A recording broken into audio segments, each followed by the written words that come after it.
എന്താണ് അതിന്റെ അർത്ഥം? സാലിഹത്തായ മക്കളാണെങ്കിൽ ഒളിച്ചോടൂല, അള്ളാഹുവിനെ അനുസരിച്ച മക്കളാണെങ്കിൽ ഒളിച്ചോടൂല, അള്ളാഹു ആഖിറം സ്വർഗം കൊടുക്കാമെന്ന് തീരുമാനിച്ച മക്കളാണെങ്കിൽ ഒളിച്ചോടൂല. അല്ലാത്ത മക്കൾ പിഴച്ചു പോകും, അത് ഒളിച്ചോടും. ആഖിറത്തിൽ അവർക്ക് നാശമാണ്.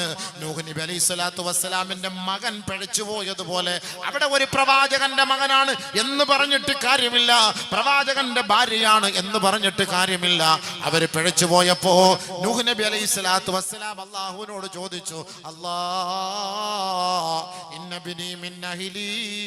എന്റെ മകൻ എന്റെ കുടുംബക്കാരനാണ്, പടച്ചവനെ ഒന്ന് നീ രക്ഷിക്കണം കേട്ടോ. ഉടനെ അല്ലാഹുവിന്റെ മറുപടി,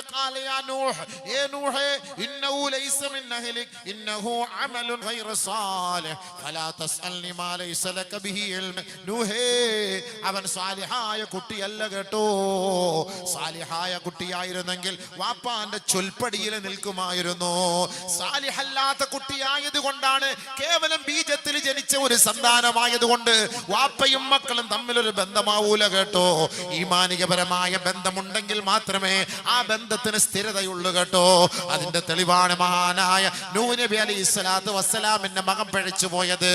കേവലം ആ മകനെ കുറിച്ച് ബഹുമാനപ്പെട്ട നൂഹ് നബി അലൈഹി സ്വലാത്തു വസ്സലാം അള്ളാഹുവിനോട് പറഞ്ഞപ്പോ, നൂഹേ നിന്റെ മകൻ പിഴച്ചവനാ, അവൻ സാലിഹല്ല കേട്ടോ, അവനെ കുറിച്ച് നീ എന്നോട് ചോദിക്കരുത് കേട്ടോ.